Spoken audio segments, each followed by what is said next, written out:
오늘 우리에게 주시는 하나님의 말씀은 호세아 10장 12절 말씀입니다. 호세아 10장 12절 함께 읽겠습니다. 너희는 자기를 위하여 의를 심고 인애를 거두어라. 너희의 묵은 땅을 갈아라. 지금이 여호와를 찾을 때이니 마침내 여호와께서 오셔서 공의를 비처럼 너희에게 내리실 것이다. 아멘. 이스라엘은 하나님 없이 자신들의 번영을 꾀했지만 그럼에도 그들의 희망은 다 수포로 돌아갔습니다. 그들은 모든 복과 평안이 하나님에게서만, 오직 하나님에게서만 온다는 것을 절대적으로 붙잡지 않았기 때문에 하나님께 전심이지 않았습니다. 그들의 마음에는 하나님 한 분으로만 가득하지 않았습니다. 그 마음이 두 갈래로 나뉘어져 있었습니다. 입으로는 하나님을 섬기면서도 삶으로는 바알을 숭배했습니다. 하나님께 대해서는 최소한의 형식적인 의무만 행하고 바알 신에게는 열과 성의를 다했습니다. 하나님이 아닌 바알 신이 물질적인 복과 풍요를 줄 것이라고 믿었던 것이 그들의 본심이었습니다. 그로 인해서 잠시 동안은 나라가 번성했습니다. 물론 그 풍요도 하나님께서 주신 것이었습니다. 하지만 이스라엘은 그 수확을 하나님께 돌려드리지 않습니다. 오히려 그들이 번성할수록 하나님에 대해서는 완악해져만 갔습니다. 이스라엘은 교만했습니다. 자신들이 거둔 수확으로 나라 곳곳에는 바알을 섬기는 제단들과 우상들을 세워나갔습니다. 하나님께서는 그런 그들에게 진노하십니다. 그리고 그 결과 하나님께서는 그들의 번영의 열매들을 거두어 가십니다. 그들이 그토록 섬기던 바알 신이 진짜 신이 아니라는 것을 깨닫게 하시기 위해서, 그 우상들은 너희를 전혀 지켜줄 수 없다는 것을 깨닫게 하시기 위해서 하나님께서는 그들이 적국의 포로로 끌려가게 하십니다. 우상을 섬긴 그 끝에 과연 무엇이 그들에게 임하는지를 직접 경험하도록 하셨습니다. 그때 그들은 자신들이 그토록 목매던 금송아지 우상이 한낱 전리품으로 빼앗기는 것을 목격하게 될 것입니다. 하나님 없이 그토록 쫓고 갈구하던 모든 것들이 눈앞에서 다 사라지는 것을 보게 될 것입니다. 그때가 돼서야 비로소 이스라엘은 우상은 전혀 자신들을 지켜줄 수 없었다는 것을 깨닫게 될 것입니다.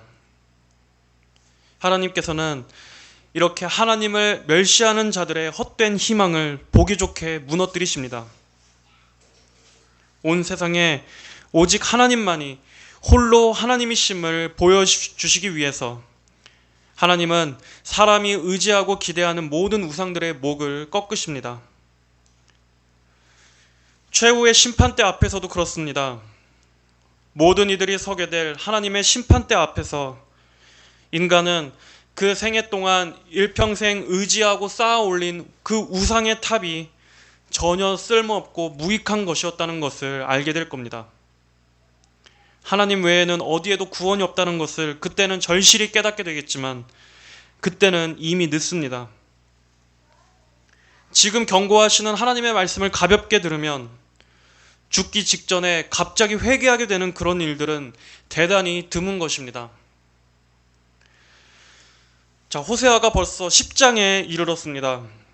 하지만 여기까지도 이스라엘의 태도는 변한 것이 없습니다. 하나님께서는 계속해서 돌이키라고 명하시지만 여전히 이스라엘은 하나님께 대해서 미지근한 태도를 유지합니다. 그 죄악된 자리에서 한 발자국도 나아가지를 않고 있습니다. 하나님께 대해 죽은 심령 앞에서는 그 어떤 회개의 외침도 그 마음을 움직일 수 없습니다. 호세아서에서만 그렇습니까? 호세아 선지자뿐만 아니라 구약의 많은 선지자들이 이스라엘과 유다에 얼마나 많은 하나님의 심판을 경고했습니까? 하지만 그럼에도 이스라엘은 변화되지 않았습니다. 결국 그들이 심판의 채찍을 맞은 뒤에야 북이스라엘은 아수르에게, 남유다는 바벨론에게 멸망하고 포로로 끌려간 뒤에야 그들은 하나님 앞에 구원을 부르짖습니다. 물론 그럼에도 그들은 다 돌이키지 않았음을 우리는 성경을 통해 목격하게 됩니다. 하나님께서 그들을 구원하시고자 보내신 그 아들, 그 예수님께 대해서도 그들이 대적한 것을 보면 하나님의 전적인 은혜와 건지심이 없이는 인간은 정말 지독스럽게도 하나님께 대해 항상 거역하는 존재라는 것을 또 한 번 보게 됩니다. 그래서 성경을 정말 정직하게 읽으면 인간은 우리 인간에 대해서 전혀 낙관할 수 없다는 것을 인정하게 됩니다. 인간은 정말 눈꼽만 치도 신뢰할 수 없는 존재라는 것을 알게 됩니다. 항상 죄악되고 부패하고 삐딱한 길만을 가는 것이 인간입니다. 죄로 인해서 인간의 본성이 그만큼 근원적으로 타락했기 때문입니다. 그리고 이 타락한 본성 안에서는 선한 것이 나올 수가 없습니다. 그러나 하나님께서는 항상 신실하십니다. 성경을 보십시오. 인간은 항상 일관되게 변함없이 악한 길을 가지만 그럼에도 하나님께서는 택하신 자들을 구원하시기 위해서 끊임없이 구원의 길을 베풀어 주시고 끊임없이 그들을 건져주시는 신실한 하나님으로 나타나고 있는 것을 볼 수 있습니다. 그렇기 때문에 우리가 성경을 제대로 보게 되면 인간은 낮추고 하나님만 높일 수밖에 없게 됩니다. 인간을 우상화하고 인간 안에서 빛을 발견하는 일이 얼마나 가치 없는 일인지 깨닫게 됩니다. 우리 인간이 얼마나 부패하고 왜곡된 존재인지를 진정으로 안다면 하나님에 대해서 결코 가볍게 입을 놀릴 수 없습니다. 하나님께서 하시는 모든 일은 절대적으로 옳습니다. 그리고 우리에게 요구되는 것은 하나님에 대한 경외와 절대적인 순종 외에는 없습니다. 하나님은 그만큼 높고 의로우신 분이기 때문입니다. 반면에 우리 인간은 한없이 낮고 악하기만 할 뿐입니다. 그럼에도 하나님께서 죄로 완전히 부패해버린 우리 인간을 그분의 공의대로 다 심판하시지 않으시고 구원의 은혜를 베풀어 주셨다는 사실만으로도 우리는 감사와 영광 외에는 다른 할 말이 없는 것입니다.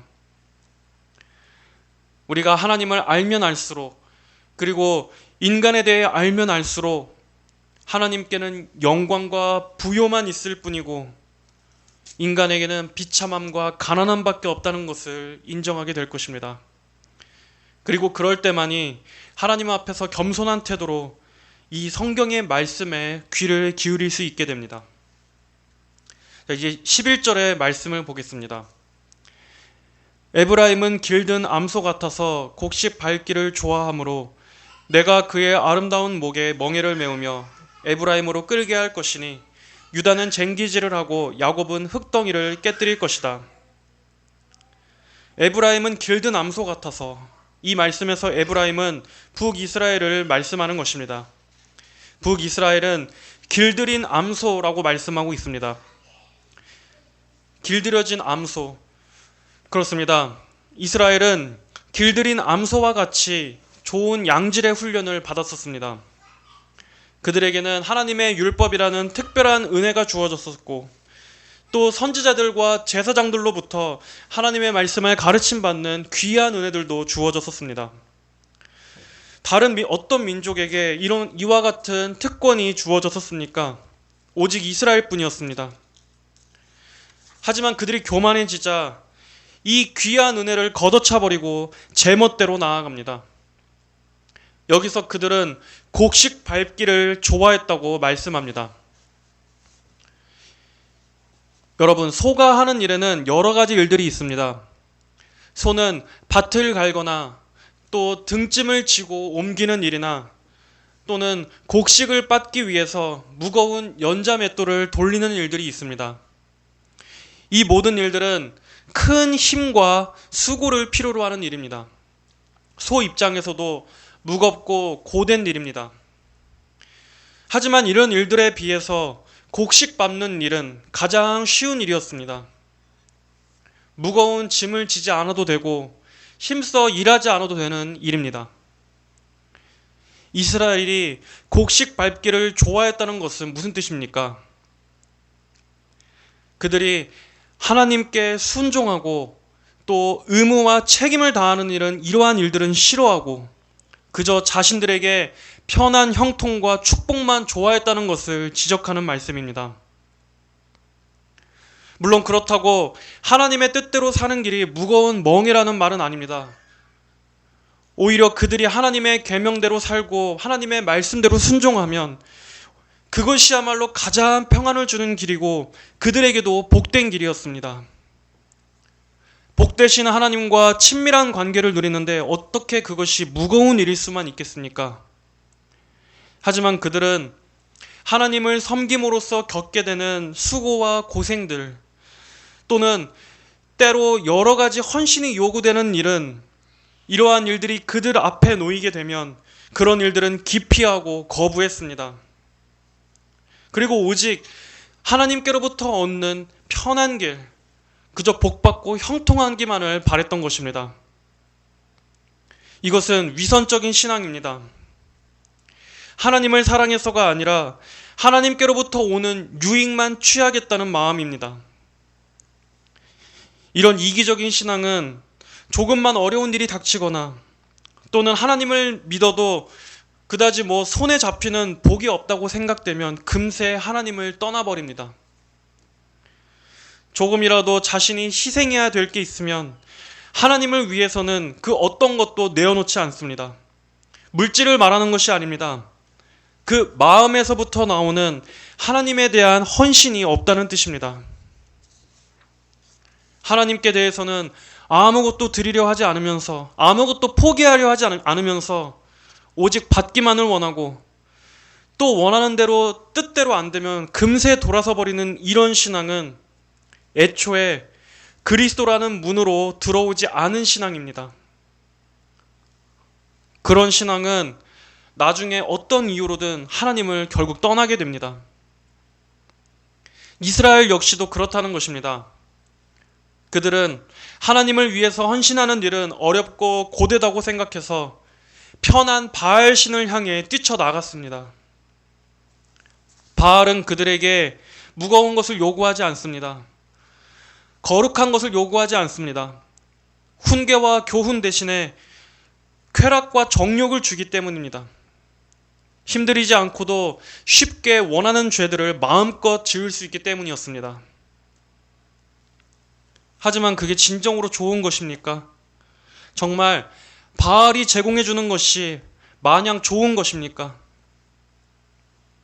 오히려 그들을 망하게 하는 것입니다. 하나님의 뜻대로 사는 게 무겁다고 세상으로 가버리면 오히려 그것이 망하는 길입니다. 여러분, 생명으로 가는 길이 비록 좁고 협착하지만 그럼에도 그 끝에는 생명이 있습니다. 하지만 그것이 싫어서 넓은 길로 가면 어떻게 됩니까? 그 끝에는 멸망일 뿐입니다. 그럼에도 사람들은 좁은 길을 싫어합니다. 그 끝에는 반드시 죽는데도 경고의 말씀을 무시하고 넓은 길로 가기를 좋아합니다. 이스라엘은 하나님을 위해서 힘써 사는 것이 그들에게 생명을 주는 것이었지만 그로 인해서 겪게 되는 수고는 싫어합니다. 즉 편한 일, 곡식 밟는 일만 좋아하면서 여전히 그럼에도 자신들은 여호와 하나님을 섬기고 있다고 스스로 착각하는 것입니다. 적당히 한쪽 발만 걸치고 종교인으로서의 명목만 세우고 있습니다. 하나님께서는 이어서 말씀하십니다.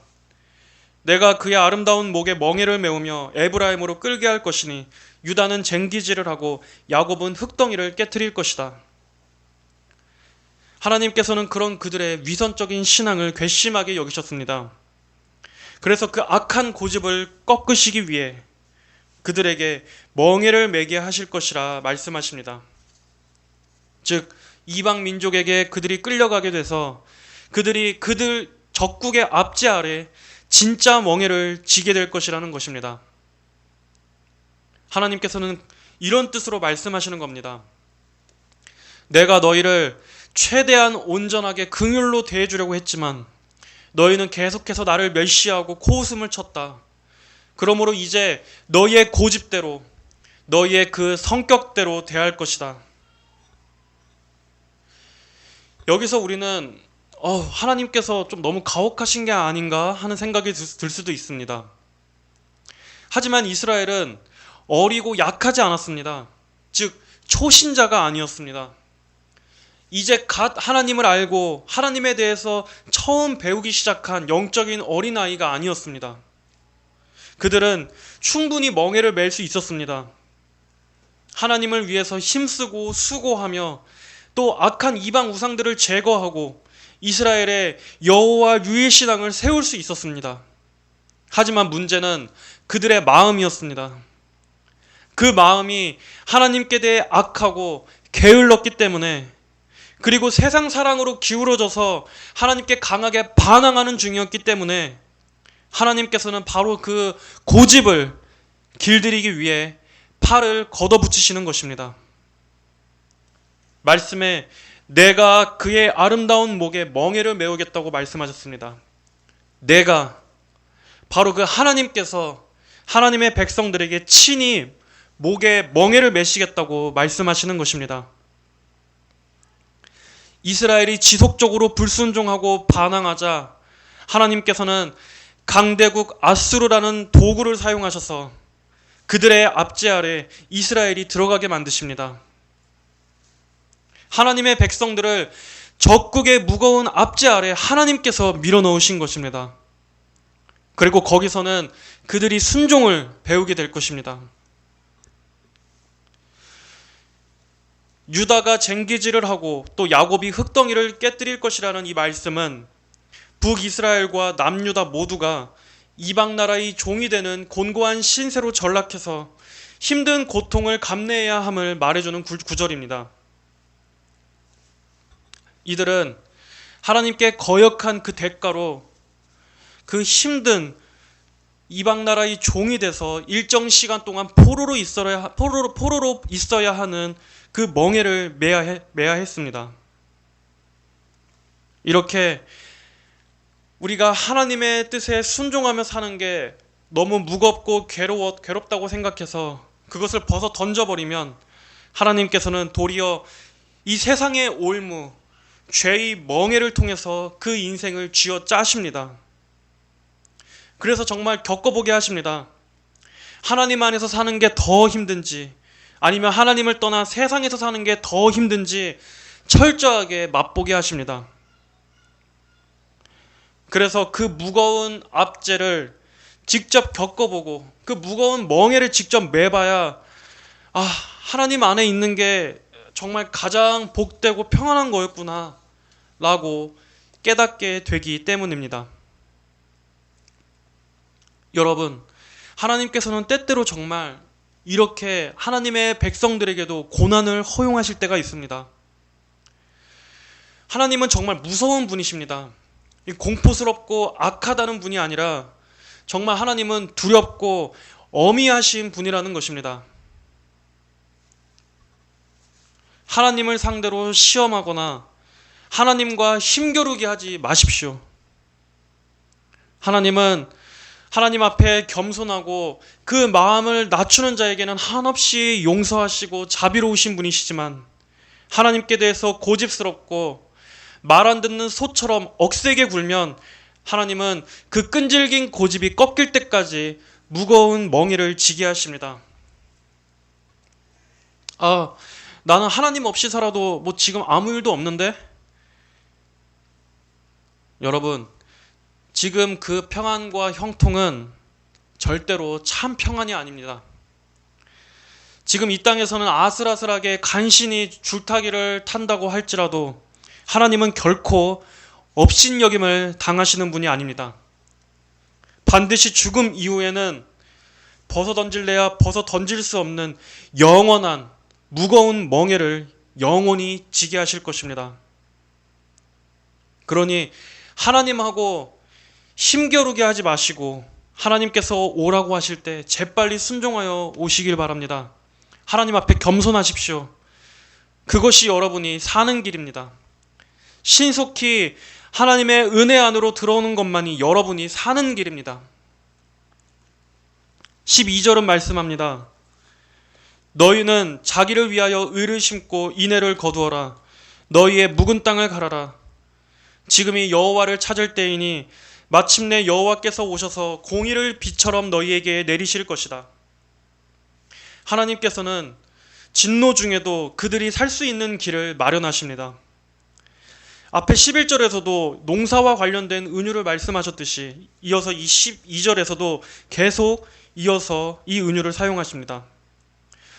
이렇게 농사 또는 경작에 관해서 말씀하신 것은 이 당시 농경 문화 속에서 살아가던 이스라엘 백성들에게 더 쉽게 전달됐을 것입니다. 그들은 심고 거두고 또 땅을 경작한다는 것이 무엇인지를 잘 알고 있었습니다. 그렇기 때문에 하나님께서는 그들에게 이런 은유를 통해서 그들이 그동안에 무엇을 심어왔고 무엇을 거두게 되었는지를 더 잘 깨닫도록 더 명확하게 보도록 하신 것입니다. 너희는 자기를 위하여 의를 심고 인애를 거두어라. 너희의 묵은 땅을 갈아라. 자, 여기서 너희는 자기를 위하여 라고 말씀하십니다. 자기를 위하여. 맞습니다. 이것은 무엇보다도 이스라엘 자신들에게 유익이 되는 일이었습니다. 그게 그들이 사는 길, 또 그들 자신들에게 복되는 일이었습니다. 하나님을 떠나서 우상을 쫓는 것이 결코 그들에게 유익을 주는 길이 아닙니다. 그들을 위한 것이 아닙니다. 하나님께서는 인간에게 진정한 필요가 무엇인지, 무엇이 인간을 진정으로 유익하게 하는지를 알려주십니다. 사람은 이 하나님의 말씀을 들어야 합니다. 너희는 자기를 위하여 의를 심고 인애를 거두어라. 너희의 묵은 땅을 갈아라. 너희의 묵은 땅을 갈아라. 농사꾼은 그들이 한 해 동안 경작해야 할 땅을 미리 쟁기질을 통해서 갈아 엎어야 합니다. 그래야 그 갈아 엎어진 부드러워진 그 땅에 씨를 뿌릴 수 있고 그래야 그 씨가 잘 심겨질 수 있기 때문입니다. 마찬가지로 이스라엘 역시 오랫동안 방치되었던 그들의 땅, 즉 죄로 인해서 딱딱하게 굳어버린 그 마음의 토양부터 다시 갈아엎어야만 했습니다. 하나님께 대한 근본적인 신앙의 태도부터 점검하고 거기서부터 다시 갈아엎지 않으면 외적인 개혁은 아무 의미가 없습니다. 중요한 것은 마음부터 시작하는 것입니다. 하나님께서는 마음이 갈아엎어지기를 원하십니다. 이것이 성경적인 방식입니다. 우리의 마음의 중심부터 회개하고 하나님 앞에서 마음을 찢는 것부터 시작해야 합니다. 완악한 심령을 깨뜨리는 것부터, 돌같이 굳어진 마음을 부서뜨리는 것부터 시작해야 합니다. 그리고 그 일에는 수고가 필요합니다. 힘쓰고 애써서 쟁기질을 해야 합니다. 오랜 시간 동안 묵어있던 죄들을 회개하고 또 우리의 마음을 샅샅이 조사하고 그래서 내가 어디서부터 떨어졌는지 어디서부터 강팍해졌는지를 돌아보고 하나님 앞에 은혜를 구하는 것입니다. 이러한 과정이 없이 외적인 것만 아무리 뜯어 고친다고 해도 어떤 조직을 세우고 어떤 법을 만든다고 해서 근본적인 개혁이 일어나는 것이 아닙니다. 중요한 것은 인간의 본성 안에서부터 마음 깊은 곳에서부터 하나님 앞에 깨트리는 과정이 없이는 진정한 변화는 없는 것입니다. 그 마음에서부터 갈아엎어지고 마음부터 찢는 회개가 이루어진 다음에는 그 후에 의를 심어야 합니다. 의를 심는다는 것은 하나님과의 바른 관계부터 다시 회복하는 것입니다. 다시 하나님께로 돌아와서 하나님과 화목하고 그리고 하나님의 계명대로 순종하며 이웃에게도 자비와 사랑을 베푸는 것입니다. 그럴 때만이 하나님께로부터 오는 언약적인 축복, 즉 인애를 거두게 될 것이라는 말씀입니다. 이렇게 하나님께 대해 돌아선 마음을 회개하고 하나님과의 관계를 다시 바르게 설정하는 것부터 시작하는 것만이 다가오는 재앙 속에서도 건진받을 수 있는 유일한 길임을 말씀해주고 있습니다. 이 말씀은 이스라엘이 신속히 행할 의무였습니다. 호세아 선지자는 지금이 여호와를 찾을 때라고 촉구하고 있습니다. 나중으로 미루지 말라는 것입니다. 미지근하고 안일하게 계속해서 그 자리에 머물지 말라는 것입니다. 그리고 가장 회개하기에 좋은 때는 결코 오지 않을 것이란 말입니다. 지금, 바로 지금 하나님께서 은혜의 문을 아직 열어두고 계실 때 신속히 그 안으로 피하라는 말씀입니다.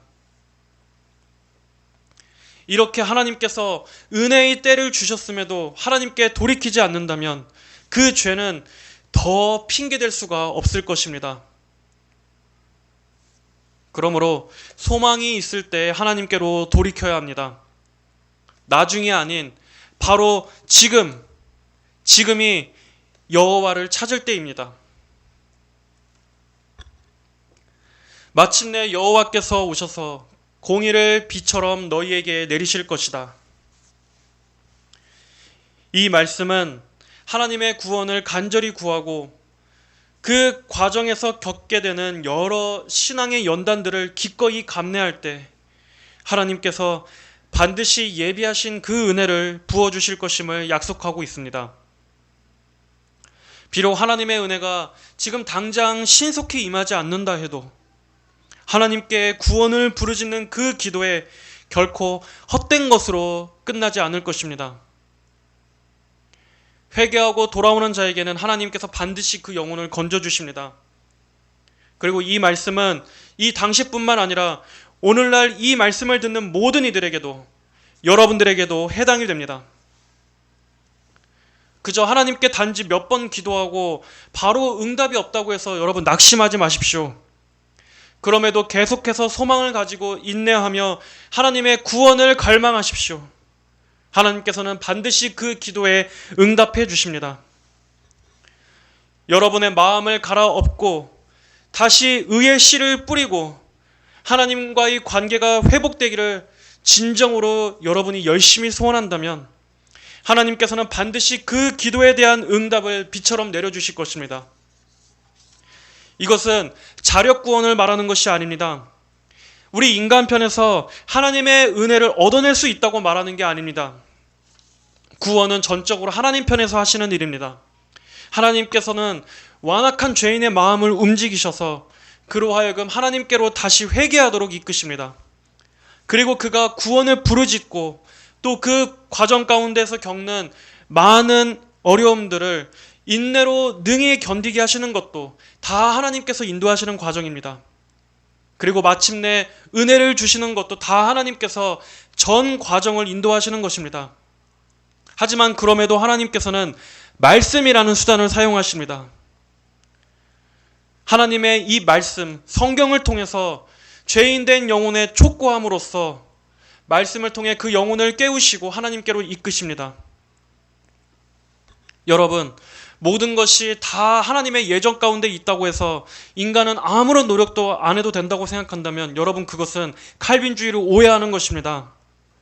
참된 성경적 신앙은 구원이 전적으로 하나님의 은혜고 중생도 또 구원의 과정도 하나님께서 주권적으로 인도하시는 것을 인정하지만 그럼에도 인간의 의지를 무시하지 않습니다. 오히려 그 인간의 의지조차 움직이시고 발동시키는 것 또한 하나님이심을 인정합니다. 하나님께서는 말씀을 들을 때 성령께서 그 말씀을 깨닫게 하시고 그 마음을 움직여서 하나님께 향하도록 나오게 만드십니다. 이것은 하나님의 역사입니다. 성령님의 역사입니다. 그리고 은혜를 부르짖도록 인간의 의지를 사용하셔서 하나님께 나아오도록 하십니다. 그러므로 하나님의 전적인 구원을 부르짖고 요청하십시오. 이것은 하나님께서 구원으로 인도되도록 정하신 방편입니다. 그러므로 얼마든지 간절히 구하십시오. 더 열심히 진정으로 갈망하십시오. 오히려 그것이야말로 하나님께서 여러분 안에서 일하시고 계신다는 증거입니다. 반대로 이런 효과적인 부르심이 없는 죽은 심령 안에는 오히려 그런 간절한 열망이 없음을 두려워하십시오. 여러분 안에 지금 구원으로의 열망이 있다면 주저하지 말고 계속해서 하나님을 붙잡고 구원의 은혜를 구하시기를 바랍니다. 여러분의 묵은 땅을 가시기를 바랍니다. 하지만 안타깝게도 이스라엘은 이 회개의 요청조차 듣지를 않습니다. 이어지는 13절부터 15절까지의 내용을 보면 여전히 그들은 이 회개의 요청에 아무런 반응조차 하지 않고 계속 정반대의 길을 고집하고 있다는 것을 알 수 있습니다. 자, 13절부터 너희가 밭을 갈아 악을 심고 불의를 거두며 거짓의 열매를 먹었으니 이는 네가 너희 길과 내 용사의 수가 많은 것을 의지하였기 때문이다. 그러므로 내 백성 가운데서 소요가 일어나며 내 모든 요새가 파괴될 것이니 전쟁의 날에 살만이 베다데를 무너뜨린 것과 같고 그때 어머니와 자식이 함께 부서졌다. 베데라, 이와 같이 너희에게 행할 것이니 너희의 악이 크기 때문이다. 새벽에 이스라엘 왕이 완전히 멸망할 것이다. 하나님께서는 그들로 하여금 묵은 땅을 갈고 의를 심으라고 하셨지만 그들은 밭을 갈아 악을 심고 불의를 거두며 거짓의 열매를 먹는 것으로 응답합니다. 그렇다면 이스라엘이 회개할 때 하나님의 은혜가 임할 것이라고 선포한 이 선지자의 요청은 다 무의미한 것입니까? 하나님께서는 그들이 계속해서 완악할 것을 모르셨습니까? 물론 하나님은 아셨습니다. 하지만 그럼에도 그들에게 회개를 명하신 것은 비록 그들이 계속해서 완악할 것이고 그로 인한 국가적인 심판은 이루어지겠지만 그럼에도 그 안에서 분명히 누군가는 이 하나님의 말씀에 순종해서 개인의 구원을 얻을 것이기 때문에 회개의 촉구를 선포하신 것입니다. 비록 심판은 확정적이지만 그럼에도 이 말씀을 듣고 회개하며 순종하는 자는 살리라 하는 것입니다.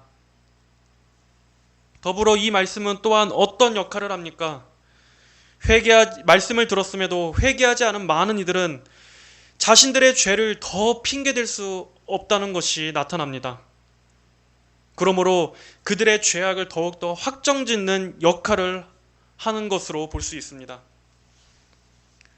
하나님께서 이토록 자비의 길을 열어주셨음에도 그들이 이렇게나 거절했으니 그들의 불순종에 대한 죄는 배나 더할 것입니다. 하나님의 회개의 경고마저 받아들이지 않으므로 이제는 어쩔 수 없는 멸망이 선언됩니다. 하나님의 명령과는 정반대로 이스라엘이 수고한 것이란 밭에다가 악을 심은 것뿐이었습니다. 이렇게 인간이 하나님을 떠나서 열심히 심은 것이란 하나님께서 보시기에는 다 악입니다. 하나님 없는 평화, 하나님 없는 번영, 하나님 없는 행복, 하나님 없는 인간 사랑, 하나님 없는 선행. 하지만 하나님을 전제로 하지 않는 모든 노력은 다 허물어질 바벨탑입니다. 사람이 보기에는 옳게 보여도 하나님의 눈에는 그것이 사망의 길일 수 있습니다. 심고 땀 흘려서 열심히 수고한 그것이 중요한 것이 아니라 중요한 것은 하나님께서 보시기에 그것이 선한 것인가, 그것이 의로운 것인가, 그것이 어떤 수고인가가 더 중요한 것입니다. 밭을 아무리 열심히 갈면 뭐합니까? 그것이 그저 하나님께서 보시기에 악일 뿐이라면 결국 거두게 되는 것이 불이고 거짓 열매입니다. 하나님은 그 이유에 대해서 이렇게 말씀하십니다. 이는 내가 내 길과 내 용사의 수가 많은 것을 의지하였기 때문이다. 이스라엘은 하나님을 의지하지 않고 자신들의 지혜, 자신들의 길, 자신들의 힘을 의지했습니다. 그리고 그들은 위기의 때에 하나님을 찾지 않고 자신들의 방편과 수단을 의지했습니다. 하나님을 의지하지 않고 다른 것을 의지하는 것, 하나님을 길로 삼지 않고 다른 길로 가는 것, 이것이 이스라엘의 근본적인 죄였습니다. 그들이 결정적일 때 하나님을 도움으로 삼지 않았으므로 하나님께서도 이제 그들에게 도움의 손을 거두십니다. 14절에 그러므로 내 백성 가운데에서 소요가 일어나며 내 모든 요새가 파괴될 것이니 전쟁의 날에 살만이 베다델을 무너뜨린 것과 같고 그때 어머니와 자식이 함께 부서졌다. 여기에 이 살만이 베다델을 무너뜨린 것과 같고, 이 말씀이 가리키는 사건이 정확히 어떤 것인지는 알 수가 없습니다. 학자들은 몇 가지 사건으로 추측만 하고 있는데 정확히 어떤 일을 가리키는 건지는 알 수가 없는 구절입니다. 이 아수르의 왕이었던 살만에셀이 이스라엘을 멸망시킨 사건을 가리키는 것이라고 보기도 하는데 그것 또한 확실하지가 않습니다. 그렇기 때문에 중요한 것은 이 말씀이 가리키고자 하는 이 본질적인 뜻이 무엇인가에 집중하는 것입니다. 이스라엘 역사에 이렇게 파괴적이고 또 사륙적인 사건이 이제 그들에게 되풀이될 것을 말씀하고 있습니다. 15절의 말씀입니다. 베델아, 이와 같이 너희에게 행할 것이니 너희의 악이 크기 때문이다. 새벽에 이스라엘 왕이 완전히 멸망할 것이다. 하나님께서는 호세아 선지자의 입을 통해서 이스라엘을 향해 베델아라고 부르고 계십니다. 베델, 한때 하나님을 섬기던 그 거룩한 곳에 이제는 큰 금 송아지가 놓인 곳, 우상이 놓인 곳, 혐오스러운 우상이 집이 되어버린 바로 그곳, 베델아, 너희의 죄악을 한번 돌아보아라. 그들은 하나님의 은혜를 멸시함으로써 자신들이 초래한 그 죄악들을 생각해야 했습니다. 베델이라고 불렀던 그곳을 베다웬이라고 부르게끔 한 자신들의 그 죄를 떠올려서 회개해야 했습니다. 하지만 그들은 끝까지 회개하지 않습니다. 그러므로 하나님께서는 그들을 징계하실 수밖에 없습니다. 새벽에 이스라엘 왕이 완전히 멸망할 것이다. 여기서 말씀하는 이스라엘의 왕은 북이스라엘의 마지막 왕인 호세아 왕을 말합니다. 선지자 호세아와 이름이 같습니다. 이 이스라엘의 마지막 호세아 왕, 이 왕을 마지막으로 북이스라엘은 아수르에 의해서 철저하게 패망하여 포로로 끌려갑니다. 어둠 뒤에 새벽이 찾아오듯이 아무리 이스라엘이 스스로 교만해도 그 교만이 하루아침에 금방 망하게 될 것을 말씀하고 있습니다. 하나님의 신속한 심판이 이처럼 빠르게 임하게 될 것이라는 경고입니다. 이렇게 하나님의 온유한 오래 참으시는 이 회개의 요청에도 끊임없이 거역하면 결국에는 쓰디쓴 열매를 거두게 됩니다. 이스라엘은 하나님께서 경고하신 대로 쓴 징계의 열매를 먹으며 적국의 압제 아래 무거운 멍에를 지게 됩니다. 하나님께서는 의를 심고 묵은 땅을 갈라고 말씀하셨지만 이스라엘은 결국 악을 심고 그 대가로 불의를 거두게 됩니다. 그들이 심은 대로 거둔 것입니다. 성도 여러분, 우리의 신앙생활 역시도 마음밭을 경작하는 것과 같습니다. 만일 우리가 그 마음을 방치해 둬버린다면 어떻게 되겠습니까? 우리의 마음밭은 금세 잡초가 자라나고 또 오랜 시간 동안 묵은 땅처럼 딱딱하게 굳어질 것입니다. 아무런 관리도 없이 그대로 방치돼 버린 땅을 한번 생각해 보십시오. 그런 상황에서는 아무리 좋은 말씀의 씨가 뿌려져도 말씀이 심길 수가 없습니다. 말씀의 탓이 아닙니다. 말씀이 능력 없어서가 아닙니다. 그 마음이 그토록 죄로 단단하게 굳어버렸기 때문입니다. 또한 그저 관리 안 하고 방치만 해버려도 그 땅이 그토록 쓸모없어지고 황폐해져 버리는데, 만약 거기다가 우리가 악까지 뿌린다면 어떻게 되겠습니까? 우리의 마음밭은 더욱더 황폐화될 것입니다. 그러므로 우리는 언제나 우리의 이 마음의 토양을 부지런히 관리하는 데 힘써야 합니다. 날마다 부지런히 쟁기질을 하고 우리의 마음이 죄로 인해서 단단하게 굳어버리지 않도록 날마다 늘 회개해야 합니다. 땅을 갈지 않는다면 아무리 씨를 많이 뿌려도 무슨 소용이 있겠습니까? 무엇을 기대할 수 있겠습니까? 아무 소용이 없습니다. 그러므로 여러분의 마음을 하나님께서 깨트려 주시기를 구하십시오. 먼저 마음의 땅부터 갈아엎어 주시기를 구하십시오. 우리는 하나님의 말씀으로 우리의 마음을 갈아엎어야 합니다. 말씀의 쟁기질로 여러분의 심령을 깊숙이 갈아엎어야 합니다. 때로는 그 말씀이 여러분을 찌르기도 할 것이고 여러분의 내면의 깊은 곳을 아프게도 할 것입니다. 하지만 그럼에도 땅을 갈아엎는다는 것은 그만큼의 수고와 힘을 필요로 합니다.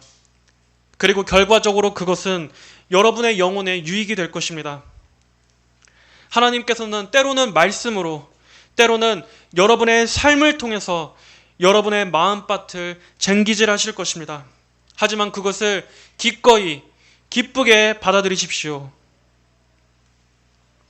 묵은 땅으로 오랫동안 땅을 방치하느니, 그래서 그 땅을 망치느니 차라리 그러한 쟁기질을 통해서 오히려 그것을 깊은 회개의 시기로, 회개의 때로 삼고 그 시간을 통해서 하나님과의 관계가 새로워지시기를 바랍니다. 쟁기질을 겪어보지 않는다면 하나님과의 관계에 변화도 없을 거라는 것을 아시기 바랍니다. 그리고 쟁기질을 겪어본 적이 없다면 그 마음에 의의 씨를 심는 것도 어렵다라는 것을 기억하십시오. 요엘 2장 12절로 14절의 말씀입니다. 여호와의 말씀이다. 이제라도 너희는 금식하고 통곡하며 애통하여 너희 마음을 다하여 내게로 돌아오너라. 너희는 옷을 찢지 말고 마음을 찢고 너희는 여호와 너희 하나님께 돌아오너라. 그분은 은혜롭고 긍휼히 여기시며 노하기를 더디하시고 인애가 많으시며 재앙을 인하여 안타까워하실 것이다. 그분이 뜻을 돌이키시고 뒤에 복을 남기셔서 여호와 너희 하나님께 곡식 제사와 부어드리는 제사를 드리게 하실지 누가 알겠느냐. 이스라엘은 계속해서 어리석었지만 오늘의 이 말씀을 듣는 여러분들은 지혜로우시기를 바랍니다. 지금이 여호와를 찾을 때입니다. 너희는 옷을 찢지 말고 마음을 찢고 너희는 여호와 너희 하나님께 돌아오너라. 더 늦어지기 전에 지금 여러분의 마음을 갈아엎으시고 씨를 뿌릴 때라는 것을 흘려듣지 마시기 바랍니다. 어떤 면에서 모든 사람들은 지금 다 씨를 뿌리고 있습니다.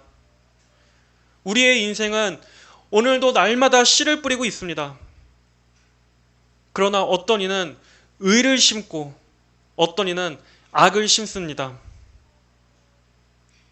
그리고 최후의 날에 추수 때에는 자기가 뿌린 대로 거두게 될 것입니다. 갈라디아서 6장 7절 8절은 말씀합니다. 자신을 속이지 마라. 하나님은 조롱을 받지 않으시니 사람이 무엇을 심던지 그대로 거둘 것이다. 자기의 육체를 위하여 심는 자는 육체로부터 멸망을 거두고 성령을 위하여 심는 자는 성령으로부터 영생을 거둘 것이다. 사람이 무엇을 심든지 그대로 거두게 될 것입니다. 육체를 위하여 심으면 육체로부터 멸망을 거두고 성령을 위해 심는 자는 영생을 거두게 될 것입니다. 여러분은 오늘 여러분의 삶에, 여러분의 그 마음에 무엇을 뿌리고 계십니까? 어떠한 씨를 뿌리고 계십니까? 그리고 여러분은 장차 무엇을 거두실 것입니까? 우리의 삶에 하나님을 위해서 심으시기를 바랍니다. 그렇다면 성도 여러분들의 장래에 하나님 안에서 영원한 생명을 거두게 될 것입니다. 하지만 하나님 없이 심은 것들은 비록 지금은 그것이 수확처럼 보일지 모르지만 거짓 열매인 것이 심판 때에는 드러날 것입니다. 하나님의 이 원리는 정확한 진리입니다. 반드시 말씀대로 이루어질 것입니다. 그러므로 날마다 하나님 안에서 부지런히 마음의 쟁기질을 하시길 바랍니다. 마음의 쟁기질을 힘써 하시고 묵은 땅을 갈아엎으시고 의를 심으시고 인애를 거두시는 여러분들의 삶이 되시기를 바랍니다. 오늘 하나님께서 주신 이 말씀에 한 주간도 열심히 힘쓰시는, 그리고 이 모든 것 위에 주권적으로 역사하시는 하나님의 은혜를 구하는 여러분들이 되시기를 주님의 이름으로 축복합니다. 다 함께 기도하겠습니다. 하나님 아버지 감사합니다. 하나님께서는 언제나 가장 좋고 유익한 길로 저희를 인도해 주시고자 하시지만 저희는 항상 어리석어서 늘 고집센 소처럼 불순종할 때가 너무나 많습니다. 하나님, 그러나 오늘 이 이스라엘과 같이 하나님을 떠나서 고집 부리다가 도리어 더 무거운 멍에를 지는 일이 없도록 항상 저희 성도들에게 신앙의 지혜를 주시옵소서. 또한 저희의 마음을 관리하는 일에 게으르지 않도록 하여 주시옵소서. 그래서 우리가 마음이 강팍해지고 또 우리 안에서 죄들이 자라나는데도 불구하고 그대로 방치하지 않도록 항상 우리가 부지런하게 하여 주시고, 또 우리의 마음에 정욕의 씨, 이 세상 죄악의 씨를 뿌리지 않고 항상 의의 씨를 뿌릴 수 있도록 인도하여 주시옵소서. 저희 성도들의 마음을 늘 정결하고 순결하게 가꿀 수 있도록 항상 저희를 도와주시옵소서. 예수님의 이름으로 간절히 기도드립니다. 아멘.